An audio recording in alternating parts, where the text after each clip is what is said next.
Morning, morning, morning. Yes, we're back with another episode, another rider. Today we've got a guy from down under and he's got a brand that will be useful to a lot of people. Not me, sadly, because I do not drink. But for those of you who drink and deal with a hangover, he's the man to talk to. Before that, don't forget to like, subscribe and follow, depending what platform you're listening or watching us on now. So nice to have you here today, Paul. Thank you. Okay, so Paul, how did you come up with the idea and why? That's awesome. Well, the hangover product's only just one thing that I do. So I'm over here launching a business called AdMoto at the moment. Okay. So that's a really interesting story. I mean, most of my businesses are interesting. The bentonite clay detoxification hangover cure that I was just telling you about is an interesting product on its own. But what I've been doing here in London for the last couple of months, I've registered the business here in just before the pandemic, so a couple of years ago, and what we do is we put TV screens on the back of electric delivery vehicles. Okay. And then we sell the advertising space. But what's really interesting about that is that we are able to give those vehicles away for free to the riders. So everybody talks about, well, we're going to look after the riders, all this sort of stuff, and they all talk about it, but no one's doing anything really effective about it. So our business allows us to give those vehicles away for free, which would normally cost the riders about £100 a week to rent.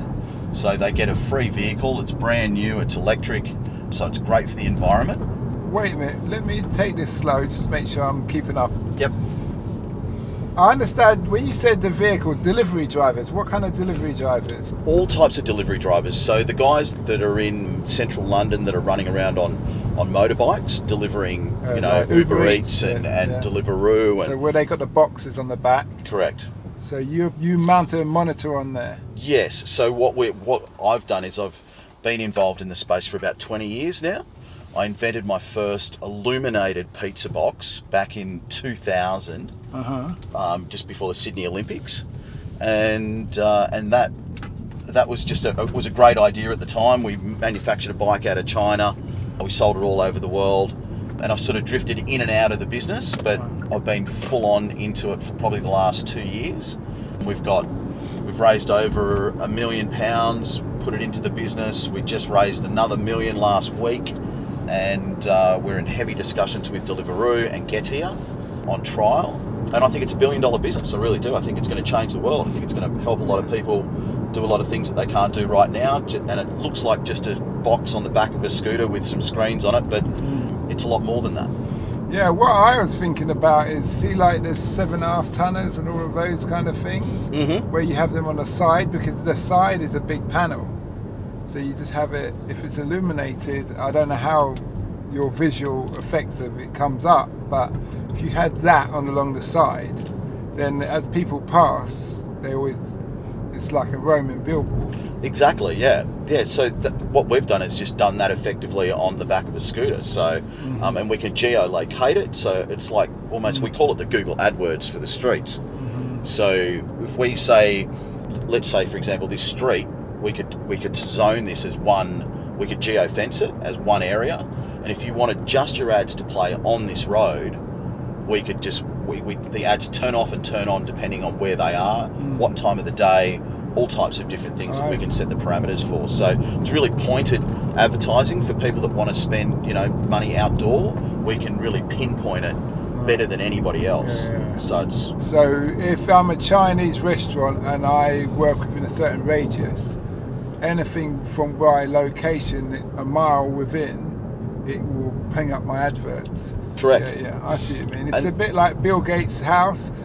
He's got all these screens throughout his house, so when he walks into a room, it shows the sceneries that he likes, or walks down the corridor, or uses his golf cart to go down the corridor. But as his wife goes in the room, she sees what she wants. Very cool. Very, very, very similar. So it's I really like that idea. I think that they should have more of that. The only problem is if the wife's in the same room, who gets to see what they want? Who gets to see? It's probably the wife, isn't it? Yeah. So you came up with this idea. It's been an interesting journey. What's the thing that you've learned that you wish you knew when you started? Good question. I think sometimes you can misread people, and I think if I had my time again, I put one of my really close friends in the role of CEO when I first started, and it really affected me because he didn't do a good job. I paid him a lot of money, paid him £150,000 a year to come here from Australia to come and run the business in a little startup. And he basically sat on his bum and did nothing. And it really, really hurt because I thought I could trust him, and I didn't read the situation well enough. I think that was really partly my fault. He went through a really bad divorce, and I probably didn't read it as good as I should have as a mate and as a business partner. I thought he still had some fire in him, but I just don't think that was... I think the divorce completely drained it out of him. Yeah. And I wish I hadn't done that, because we've had a falling out, and so now we don't really talk. So I think if I was to have my time again, it would be to what I should have learned out of that was, I should have read him a bit better as a mate and as a business partner, So have you told him that? Send him the episode when I publish it. He said, I love you, Paul. I love you too. I don't know what fucking that woman got between us. I know. One of those things, no, but it's good, because I remember when I was in business and you hire friends or family and you think, oh, you're good at this, but it's about, you've got to really just deal with them like they're a stranger and look at their life, their qualities, what they can do, what they can't do. And if sometimes someone can do something, I've found, and then later on you can see you're not going, you need to go away, you need to take a break, just like a boss of a company says. You need to go home, sort yourself out, come back in a couple of weeks time, take it off sick, family leave or holiday, whatever you need to do, but you're no good right now. You need to clear your head. And we've all probably been there. Yeah, absolutely, in that respect and stuff. So since you've said you've realised that, how has that developed you in your people skills now? I always feel that I'm fair, so I don't think I've really changed anything. It's just I'm probably more considerate and try to be, because I never really saw myself as a leader. Like, I'm not really a leader, but like a manager, should I say. I think I'm a leader, but I'm not I never really saw myself as a great manager of people, because I've always worked in small teams and everybody kind of just gets on and does what they need to do. But I think as the business grows, I'm more conscious that I have to be a better manager and a better people person, where I sort of rather than kick somebody's ass, I'll try and be empathetic and try and understand where they're coming from and try and help them, rather than, give them a hard time, because I just don't think that gets you anywhere. Yeah. When you've got, but it is a hard one, I think. Once you've got a personal stake in it, you're like, come on, man. Sorry, my house is on the line here. Did you put in a thing? Yeah. I know what you're saying. You need to, and sometimes I found from my own experience is that you have to distance yourself. And when I say distance, you get somebody who is good at that and allow them to do their job. Just say, can you sort that out? Obviously, you don't want to micromanage anything. Just say, just do what you do. Yeah. And results. Just bring the results. It doesn't matter how you get there. Just do it. Just tell me. Yeah. It's great like that. Now, you spoke about dealing with China and manufacturing things in China. Lots of people deal with China, but obviously here we're about sharing a gift and giving knowledge.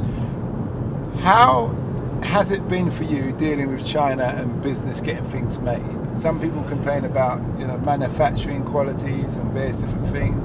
How's your journey been? So we manufacture everything here at the moment, which is really good, and I think I want to continue to try and do that if we can, because it gives people jobs and all of that type of stuff, and we can control the quality here. And if we take it over there, I am concerned that one will go to me and one will go to somebody else, and you'll never know type thing. So you've always got to proceed with caution there. But we get our bikes from there. So the manufacturer of the scooters that we use, they're based out of China, but they're an ASX listed Australian company who I helped build their company in Australia many years ago, and they're called Vmoto Super Soco, and they build the world's best delivery bike. It's incredible. Are they like the electric scooters, as in like a moped? Moped, yeah. It's electric. Yep. What's the CC on them? It's the equivalent to a 125. Okay, so it's something decent. Yeah. And what's the charge like? Good. So charge in about 3 hours a battery, and so the battery, there's dual batteries, so you can pull them out and switch them out as you need to, but you'll get about 100 miles out of 2 batteries. And that's gonna cover you for your shift. Yeah, that's right. Because Yeah, you'd absolutely. have the charging point at the base. Yeah. Yeah, the base of the thing. And but you said there's £100 per week if you went and rented one. But if you rent them through us with a box on the back, you get it for free basically. Oh yeah, because they're doing it. You're going to make money for your advertising. Yeah. So yeah. I see you've got your plan. And how's it taking off here? Well, we've got 10 bikes here at the moment, and we've been selling campaigns where we ride around in unison with big loudspeakers off of MCs. We beatbox and talk to people and stuff. It's really cool. And that's kind of the media side of the business, and we're starting to sell space on that. But it's not an advertising business until it is. You've got to have scale, and that's why we're about to order 200 boxes. We just raised £1 million to buy a couple of hundred boxes, and that's going to be, that's going to really put us on the map. Start generating some serious income. But what we were doing there with the first 10 was just to test everything, because you can go and make a bunch of boxes and be wrong, and it was just those small iterations, like water running onto your bum from the top of the box, and sloping the roof and putting in tail lights and just the locks and just fixing all that stuff up and making sure it's absolutely right. So the boxes have been on the road for, I don't know, a couple of months now, probably 2.5 months, and we've done a lot of kilometres on them and tested them and dropped them and done extended life testing and all that sort of stuff. And we're happy with the product now, so we're going into mass production, which is an exciting time, because it's been a long Did you say time. you were in talks with Uber Eats? No, Deliveroo we're in talks with, and Getir, and a couple of others, Stewart. There's everybody. The beautiful thing about this is timing's everything. I think it's about 70% in business. You can be well funded, you can have a great team, great market fit, but if you don't have your timing right, you can be either too early or too late. And I believe that we're right in that sweet spot right now, where all these delivery companies are showing losses. Gorillas, they were tearing up £45 million a month. Right, that was their burn rate. So what was that for? The last mile, the grocery delivery company, Gorillas. Yeah, I know Gorillas, but why were they losing money? Because every time they sent out an order, they were losing money, because they would just, so you got a small basket size, and normally it was like $20 off your first offer, and then you got Zap, and then you've got, all of these other companies, Getir, all these companies offering massive incentives for people to order groceries. And most of it was just bonused up. So they were really creating themselves a false economy, where it looked like they had a lot of revenue, but they were actually losing money. So they were bringing money in, but not as much money as they were putting out as far as offers goes. Sounds like they need to do what the coffee industry did with the syndicate, where they agreed that we won't go lower than these prices. Yeah, right. Well, there you go. And I think if they banded together, but it's such fierce competition at that. I mean, they're all billion-dollar companies. These are unicorns that popped up out of nowhere, but they're all running at losses. And we believe, like, one of our boxes at full, which most people can't get their head around, right? So one little box on the back of a scooter can make £80,000 a year in advertising revenue. So it literally can make a business that's, let's just say it costs them £150 a day to have a rider on the road. So a bike, a rider, all these insurances, the electricity, the hub costs for the bike, everything, £150 a day. We can neutralise that cost, which is just unheard of, right? Yeah. So we share that profit with the last mile delivery company, and so we can make them have a cost neutral delivery plan, as well as having, there's a couple of different models that we've got, but there's so much there to share around. So we're not greedy. We know that there's lots of money to be made, so we try and share that amongst the logistics company, the riders, and obviously the advertisers getting a great deal as well. So, because there's two things that come to mind with some brainstorming here, is, with Uber you rent cars or you rent motorbikes, so people could, and I know there's 70,000 Uber drivers in London alone, so that's I don't know how many Uber Eats bicycle guys, but there's probably there's 30,000 just in London, and 150,000 two-wheel motorcycle couriers in the whole of the UK. That's why I started here. because okay. there's no better place in the world as far as I'm concerned to kick your business off if you're doing a business like this one. Yeah, and they're 24 hours. Pretty much, yeah. Yeah. Also, what I was thinking, if you've got one of your boxes, like at gym time, gym adverts come up. Yeah. And in meal times or outside schools, a bit of aggressive advertising here. McDonald's chicken chips advertising comes up, which I think parents would complain. Yeah, no, that's something really, really good. And things. So you've got it all planned out. I can see where a lot you're of going. thought process has gone into it, and we've got a lot of smart people, a lot smarter than myself, sitting at the table. So I think you've got to make sure that the hires that you have in your business account, and you've got to get the right people involved in your business. And I've got some really, really great people in our business, and that really helps. Helps the thought process and putting the models together and all that type of stuff. Great investors. And all that. I think all of those things go to help. So it's a lot to do with strategy. What's your background? Mum's Malaysian, Dad's English. No, I don't mean in that sense. I mean in where you went to college, university.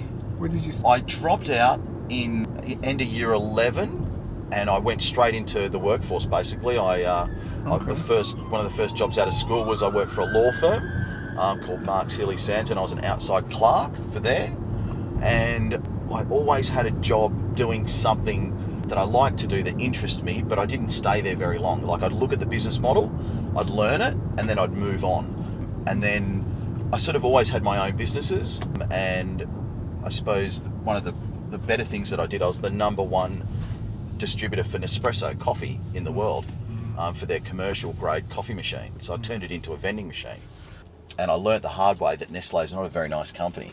God, there's a story behind that. I want to hear it. And so I had a contract to buy $78 million worth of vending equipment from them. And I spent $1 million on their vending machine, which wasn't really a vending machine because you'd have to fill it full of milk every 36 cups. And so I developed it and made it into an absolutely amazing machine. And I had a bunch of distributors right throughout Australia signed up. We had 100 being built. Well, actually, we're finished and we're sitting in the warehouse ready for deployment. We had them they were going to go into all the hospitals and universities right throughout Australia. We just finished doing a bunch of testing at Brisbane Hospital for about 3 months, and the numbers were just huge. But what I didn't realise is that Nestle also owned Nestle Vending. And so, stole the idea. So we were about to crush one side of their business, and I just didn't see it coming. So they let us go for 2 years, and I had the company valued at $35 million from a little $15,000 investment. And I had to shut the business down because they came in, wiped out all of their senior management. They fired everybody. Still friends to mine to this day, actually, some of those people that were in Nespresso. They fired all those guys. They brought in the biggest lawyers, and they came in and went, right, we're shutting you down. And I had to fight with my lawyers, and I could have taken them to court and won millions, a lot of money I could have won. But because I had a lot of distributors, I didn't want to drag them through court for years, you know what I mean? I really thought of those guys, and it was a big move for me to say, you know what, I'll pick my battles. These guys have got deep pockets. I would have won. I had them over a barrel. I mean, they had signed contracts and, 2 years worth of evidence, they were moving ahead with this thing. And that's why I took everybody's money, and then I had to return all their money, and I just said, I want to make sure that I can close my doors gently and that all my distributors get paid out with interest, and I'll walk away.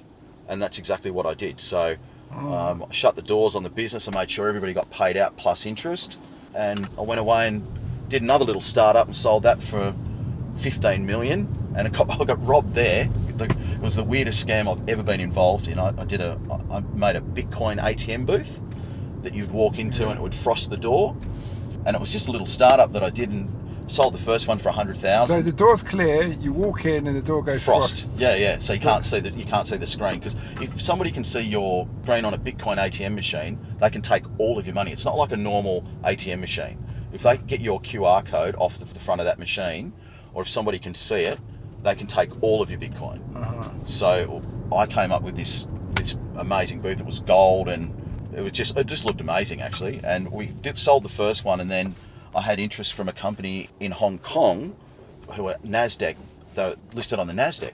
So I was like, okay, this is great. These guys want to buy us, and they we're going to give us $15 million worth of shares. And I was like, yes, I'm over the moon. They gave us the shares. They sent us to New York. I did a couple of meet and greets there with some big companies.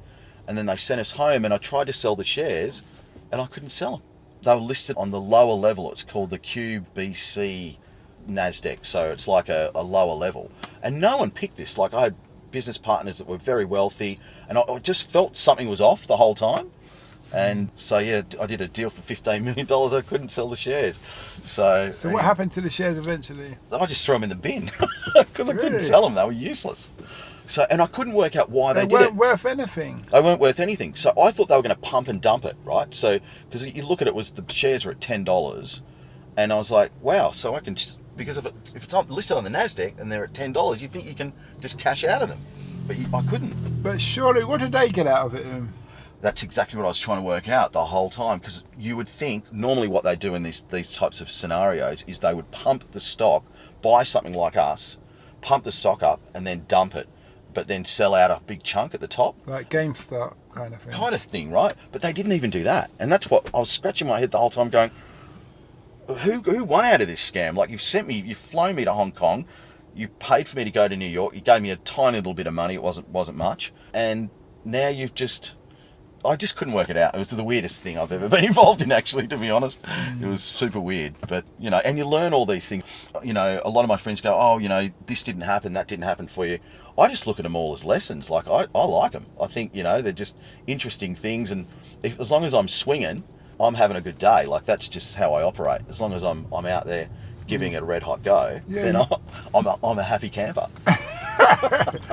You sound like you're very active. You're always making moves, doing stuff, which is great. Which is really, really great. So with those where you didn't take Nestle to court, all those contractors, did you end up doing business with them in another form later on? No, because I got away from the whole coffee industry and was just kind of, it really hurt because I had my whole family involved, right? So my mum was the CEO, like I had my brother and my stepdad in there doing stuff. All my friends were working with us, and we built up a huge business, and it was humming. And then I had to sort of let everybody go, and it really it put a bit of a bad taste in my mouth. But one thing I learned from that was don't build somebody else's brand, and which is why I built the Bitcoin brand, because I was like, no one owns Bitcoin. So you built the Bitcoin brand. Yeah, so with it was called Crypto Kiosk, but that was the Crypto Kiosk. Using I suppose crypto or Bitcoin. No one owns Bitcoin, so I was happy to promote it. Have you delved into crypto yourself? Yeah, I've got some Bitcoin. Yeah. I had a bit more. I had to sell some of it along the way to keep myself going in this business. But yeah, I really like it. I think it's the future. For all the reasons. I actually really like blockchain. I think that's where the benefit, I think, massively of cryptocurrency is, but it's the underlying technology behind all the cryptocurrencies, and blockchain, I think, is a super valuable thing, which hasn't really been, like, people talked about it and stuff, but I'm implementing it in my own business, and that is, you can do these smart contracts with them. So it says, if this, then that.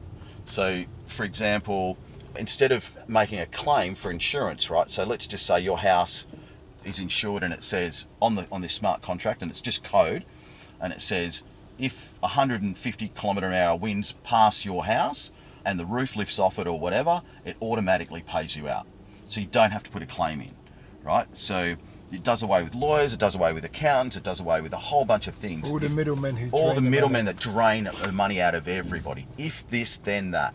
And I love that about that technology. That's what really, I think, and a lot of people have missed that trick, and I think more and more people need to get involved and do that. But because it's getting rid of lawyers and accountants and all these people that have got important jobs, and they're the ones that should really be exercising, but they know that it's the death of them, right? So it's sitting there, but no one's really exercising it the way they should, I think.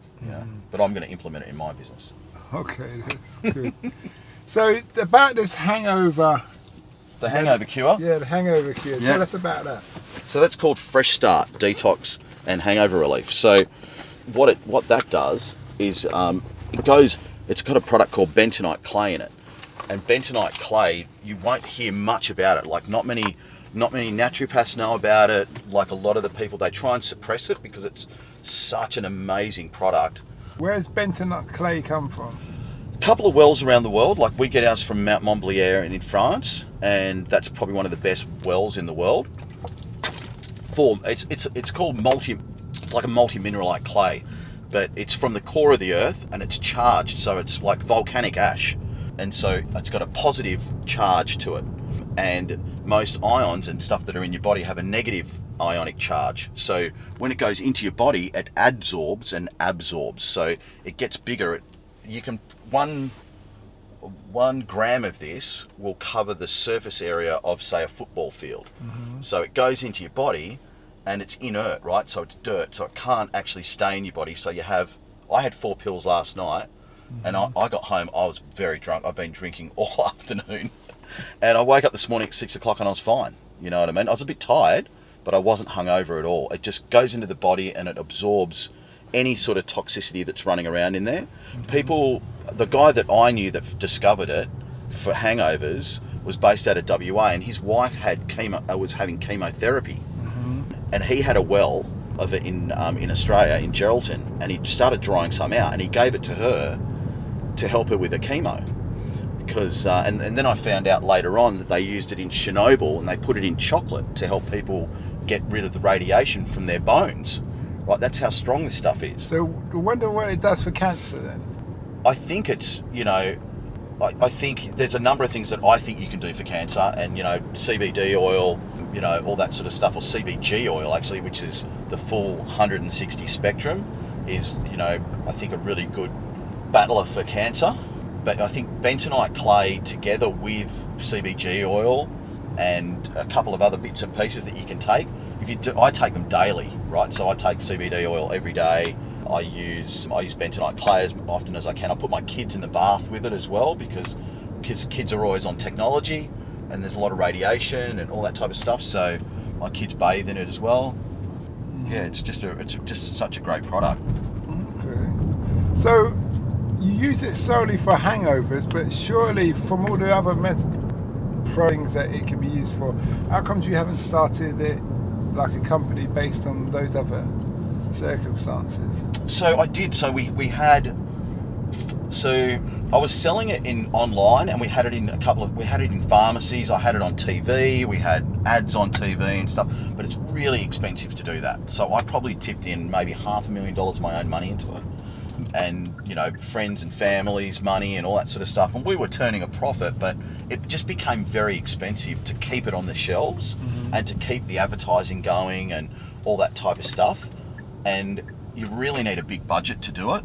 And so in the end, I just I basically got a whole lot of bottles, and we've got regular customers that order every month and stuff, but I don't really push it because it's going to take so much of my energy. And what I'm great at doing is, if you ask my wife, I've got about 1 million balls in the air at any given time. And for this particular project, this Admoto project, I decided that I was going to just drop everything that I had, mm-hmm. and focus solely on making this a huge success, because I think you need singular focus. And I had a fashion label as well with laser etch graffiti onto belts. I've got another unreal product that I think the world needs, which is a product called Praise and Raise, and it's for kids. So I developed this for my own kids, and it's about helping them and inspiring them. So they get 5 gold coins, and whenever they get the 5 gold coins, they win a prize, and they have to ring the bell in the house, and no matter where you are, you have to clap and cheer for them, right? So the bell rings, everybody's yay, and I've got my kids dialed, so if one of them are crying, I've got 2. Okay. 2 beautiful little girls. And they're a bit older now, so the game doesn't work as well. But back when they were sort of 3 to 7 or 8, it worked so well. I put it in their school actually, and the teacher said, "Oh, we'll just put a couple in here." And then a week later, they said, all the kids want one. So I put it right through their whole kindergarten, and they still use it to this day. And it's amazing, and it's so simple. It's such a simple game that no one's done properly.